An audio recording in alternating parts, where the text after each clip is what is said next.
Katika wasaa mwingine ni kukaribishe kwa mara nyingine tena mtazamaji wa The World News katika kipindi hiki cha ulimwengu wa siasa.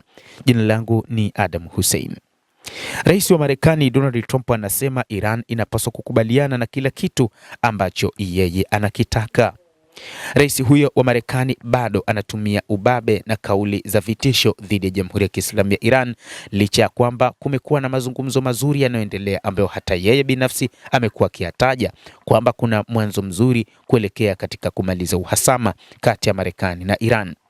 Hata hivyo, moja kati ya jambo ambalo hata wakati utawala wa Ayatollah Al-Khamenei aliyeuawa mnamo Februari 28 katika siku ya kwanza ya mashambulizi ya Marekani na Israel, alieleza wazi kwamba moja kati ya jambo ambalo wa Iran na Waajemi kwa ujumla hawatakubaliana nalo ni juu ya kulazimishwa na Marekani kwa jambo lolote wanalolitaka, na hiki ndicho kilichoifanya Iran kupambana vilivyo na kuingia katika uwanja wa vita dhidi ya Marekani.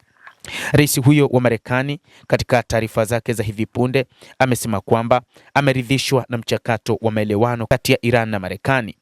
Nani angefikiria hili lingetokea? Huu ungekuwa ni wakati wa vita na Iran, na wakati huu Iran ina tabia nzuri sana, wanakubali kila kitu ninachouliza na wanapaswa kufanya, vinginevyo tutarudi tu na kufanya kile kinachohitajika.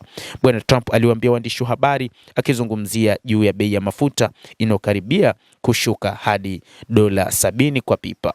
Ikumbukwe mafuta huko nchini Marekani na maeneo mengi ulimwenguni yalipanda hadi kufikia $110 hadi $120 kwa pipa. Lakini wakati huu baada tu ya kusawazisha mgogoro uliopo kati ya Marekani na Iran, bei ya mafuta inazidi kushuka, na matumaini ya wachambuzi wa mambo pamoja na wanasiasa ulimwenguni ni kwamba pengine bei ya mafuta ingeshuka katika kipindi cha hivi karibuni, na kwamba huenda katika siku za usoni hali ya uchumi ikaanza kutengemaa, ingawa baadhi ya wachambuzi wanasema haiwezi katengemaa kwa muda mfupi sana, na ni kulingana na namna ambavyo mafuta yatazidi kushuka siku hadi siku. Lakini wachambuzi wengine wanaeleza kauli za rais wa Marekani Donald Trump za kusema kwamba wa Iran wanapaswa kufuata kile anachokitaka, kwamba huenda ikazidisha uhasama kati yake na wa Iran.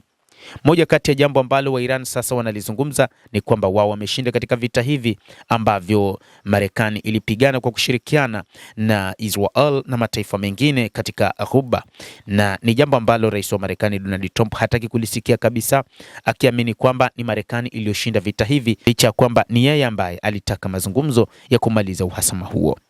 Katika siku za hivi karibuni, kufuatia mkutano wa timu za mazungumzo za Marekani na Iran nchini Uswisi ambapo wanasuluhishwa na Pakistan, maafisa kutoka nchi zote mbili wametoa kauli zinazokinzana, hasa juu ya makubaliano ya namna ya kumaliza uhasama uliopo kati ya Marekani na Iran. Baadhi ya mambo ambayo yanaonekana ni kama vile hajawekwa wazi ni suala la mlango wa bahari wa Hormuz. Wa Iran bado wanalilinda eneo la mlango wa bahari wa Hormuz licha ya kwamba wamelifungua, lakini kwa masharti ya kutoza ushuru, lakini Marekani haikubaliani na mpango wa utozaji wa ushuru katika eneo hilo. Lakini jambo jingine ni juu ya suala la nyuklia la Iran ambalo bado nalo ni kizungumkuti na bado linajadiliwa ndani ya siku 60 tangu kusitishwa kwa mapigano kati ya Marekani na Iran.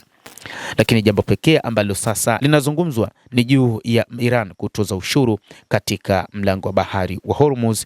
Ni jambo ambalo kimsingi limekuwa na kizungumkuti, ambapo vikao vinakaliwa kila kukicha, hasa nchi za Kiarabu za Ghuba ambazo sasa zinashirikiana na Marekani baada ya kuona kwamba Iran imekubali kusitisha mapigano.